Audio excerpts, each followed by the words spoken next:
By 1994, Bungie had come a long way from making Pong clones. Pathways into Darkness was a hit, but now they had to come up with something even better. A sequel, perhaps? Or maybe a new game entirely?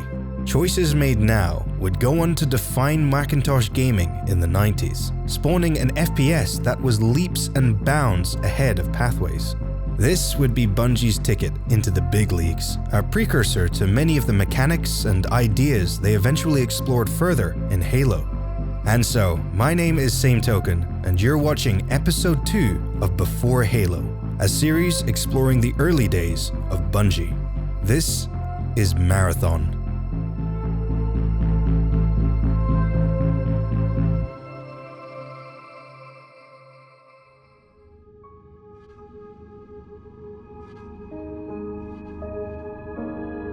The commercial success of Pathways enabled Bungie co-founders Alex Seropian and Jason Jones to rent a real office in Chicago's Pilsen neighborhood.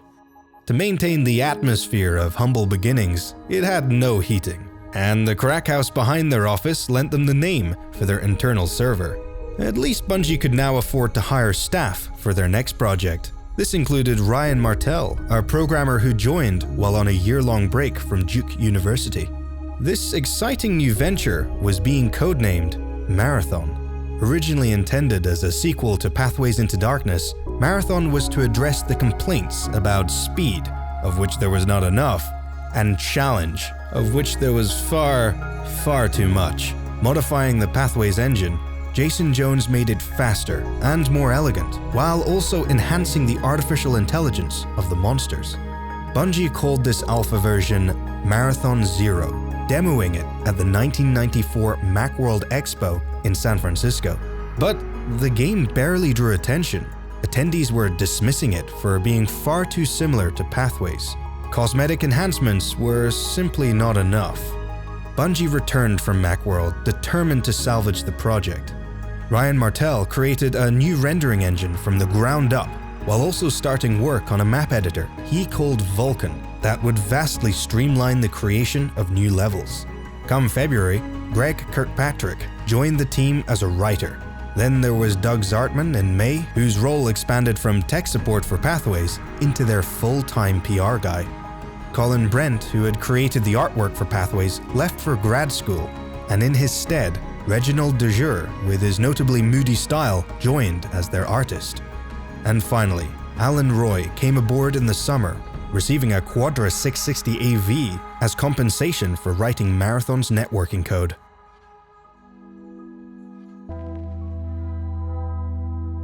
The atmosphere in Bungie's office was described as being like a commune. Everyone who wasn't Alex Seropian worked in the same room. Any time spent on doing something other than working on Marathon was considered wasted. So, Bungie employees were encouraged to leave behind their biological needs, like food and sleep, at the door. This was because it had become abundantly clear that there was a colossal amount of work ahead.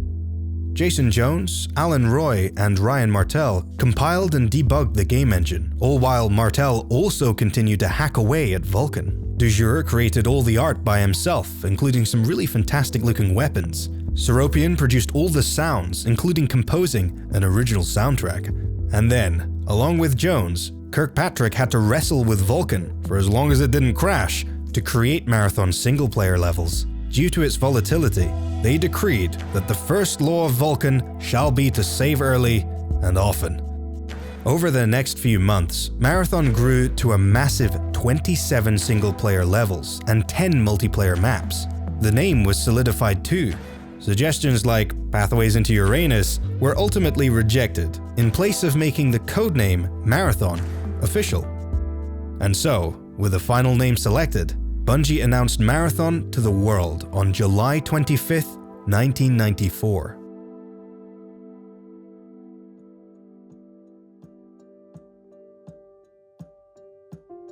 The Marathon presentation for Macworld Boston in August was very different from their January appearance. No longer did it simply look like Pathways into Darkness with a few extra bells and whistles.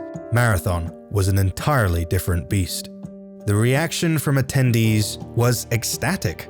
Everyone wanted a chance to play, with many pre-ordering the game on the spot. Of course, this was with the promise of the game releasing in 2 weeks. But it didn't release in 2 weeks. In fact, it wouldn't release for a whole 4 months. Despite having every intention of shipping the game on time, they simply didn't feel that the single-player levels were fun. Bungie have always stated that gameplay is king. Later down the line, Jason Jones would note that if a game doesn't entertain them in 5 minutes, they stop playing. Initially, they tried to fix things by cleaning up the levels, but for everything they fixed, something else would break. Ultimately, they decided to recreate Marathon single-player levels from the ground up.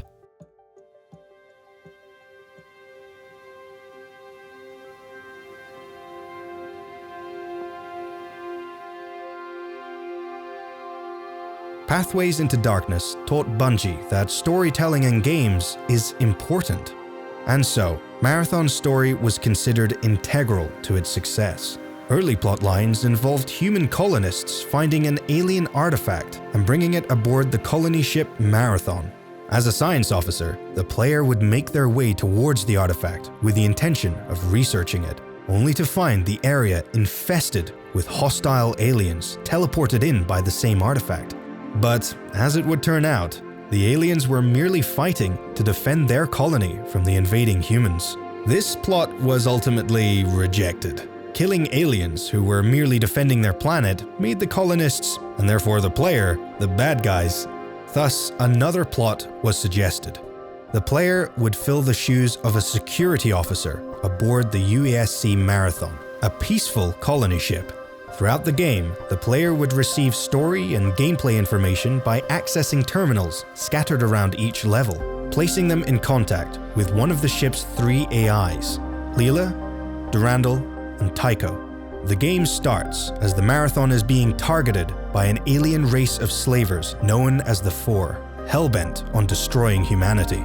Similar to the Covenant from Halo, they enslave other species and force them to fight on their side. Except, while the Covenant do this ideologically, the Four do it by force. So, unlike the previous story, we don't have to feel too bad as we slaughter them in droves. Complicating matters, however, is the AI Durandal, who starts showing signs of rampancy. Essentially, he's becoming unstable, and instead of helping the player like he's designed to, he starts to toy with them. This version of the story was accepted, and work was immediately underway in implementing the final version of Marathon's single-player experience.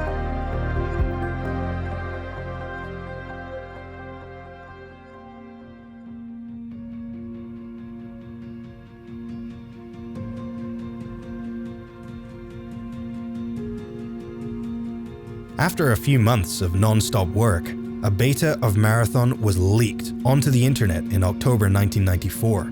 This led to an explosion of discussion about the state of Bungie's game. All their unfinished work was on show, a worst-case scenario for any developer. They were understandably frustrated, and then bad turned to worse. Once they had tracked down the leaker, a temp at an advertising agency, there was a second leak, this time including even more features like the soundtrack. At the time, Bungie felt these leaks were highly unprofessional, denying them the choice of how they wanted to advertise Marathon. But upon reflection, Seropian believes that the leaks probably had a positive effect, driving an endless amount of discussion online about Bungie's new game. A huge number of questions arose, only to be answered on November 23rd, when the official Marathon demo was released. While people felt that the 3 levels provided were far too short, it generated even more anticipation for the final release.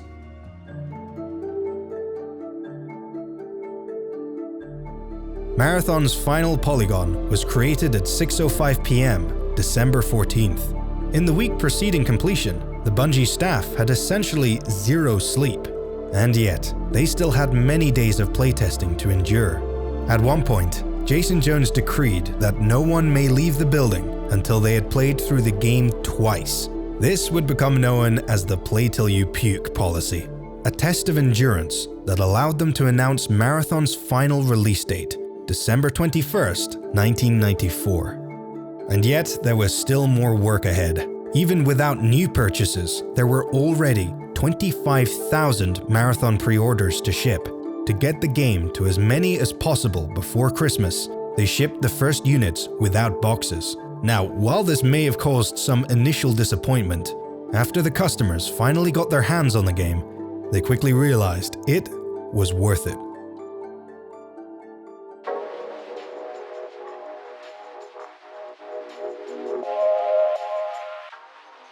Electronic Entertainment magazine listed Marathon as a Doom killer, which might be a little hyperbolic, but it was seen as the savior of Mac games. Essentially, Marathon did for Macintosh what Doom did for PC, and so Mac gamers were infatuated. Graphically, Marathon was impressive and a massive leap over Pathways. At this point, some critics were tiring of the Doom-style FPS experience, but Marathon's execution was undeniably solid. Every floor, ceiling, and wall is textured, much of which is interesting and unique. This was essential, as you find yourself retreading your steps a lot. Alien designs were noted at the time as being a tad crude, but the game ran so smoothly while you pinged around the map, you didn't really notice. Where similar games of the time would only allow you to look from side to side, Marathon used a clever parallax effect to allow you to look up and down.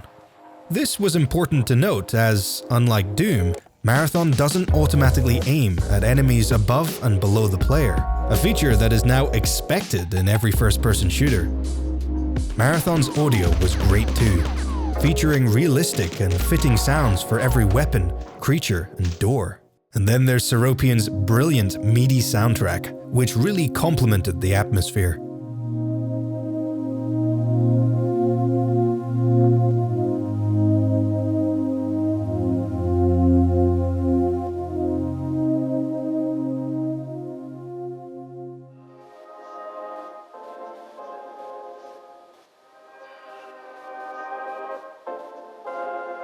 Thankfully, Marathon was a much faster and less brutal game than Pathways. Aliens start as being fairly easy and slow, with the difficulty ramping up every level as you learn to tackle them through trial and error. Plus, as you blast your way through the ship, you'll come across new weapons that far exceed the usefulness of your standard issue 45.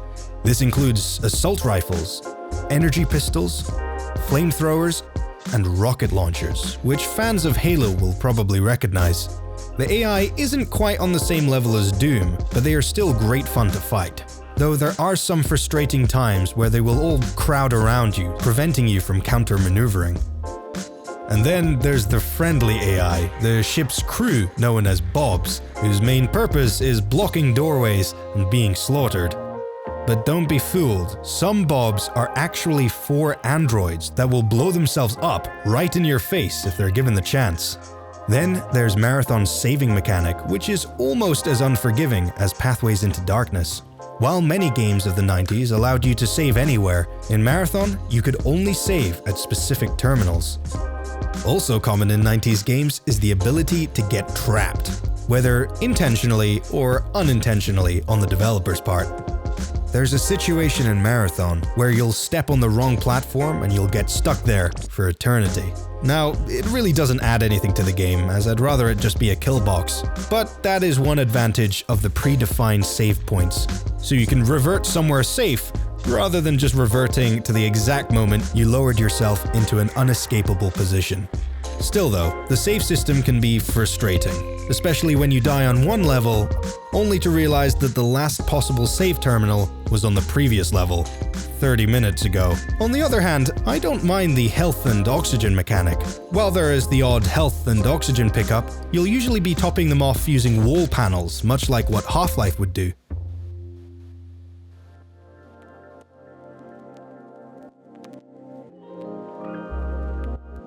Like Doom, Marathon's levels are often open and sprawling. While this can be enjoyable at times, there are far too many levels where you end up wandering around aimlessly for hours. Now, yes, some of this annoyance can be avoided completely by carefully reading and remembering the information terminals scattered around the map. But for newcomers to Marathon, even the terminals can sometimes be too vague. A good fix to this would have been to allow players to read previously accessed terminals whenever they liked, but that might be missing the point. Part of what can make Marathon so immersive is you having to remember the terminal's details, as they are used to reveal all of Marathon's story. When otherwise unusual things happen during the gameplay, if you've read all the terminals, you'll get that "oh yeah" moment.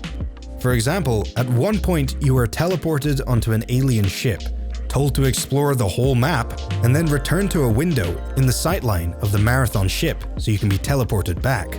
Having read that in a terminal, the whole process was fairly intuitive, but if you didn't pay attention, you'd probably have no idea why you were teleported as you ran around aimlessly. Overall, Marathon does not like to hold your hand.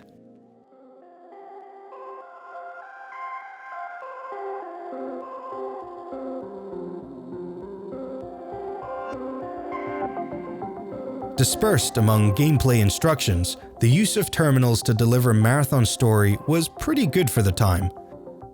While it often further engaged you in your environment, giving purpose to the carnage, the player was mostly just insulted by the snarky AI, Durandal, as he underwent rampancy, forcing you to do his bidding.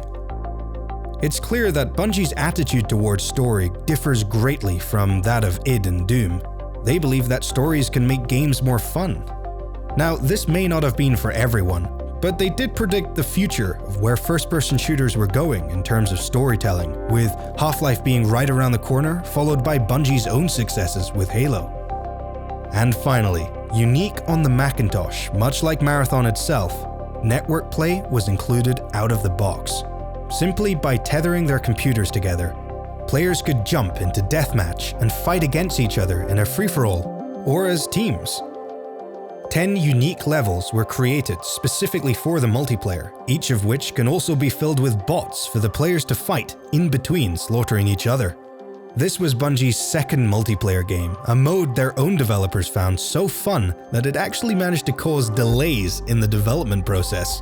Now, Marathon's multiplayer certainly wasn't without its issues.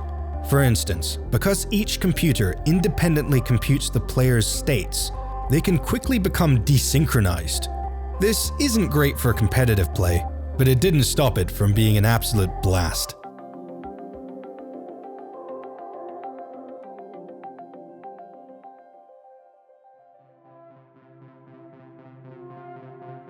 And so, boasting a simple storyline that becomes far deeper the closer you look, something that's become a staple of Bungie games, Marathon was deserving of its acclaim.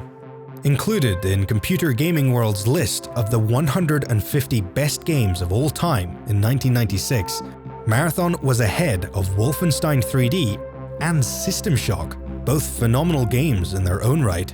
Impressive graphics, an addictive combat loop, and an engaging story, Bungie were now playing in the big leagues. Be sure to check out episode 3 of Before Halo, where we'll be exploring Marathon's successful sequels that greatly improved on their formula. As we move through the series, Bungie will seem increasingly recognizable, with the influence of their past games on Halo becoming clear. And so, thank you so much for watching. Leave a like if you enjoyed, and subscribe and hit the bell icon so you don't miss future episodes. Stay safe out there, and I'll catch you next time.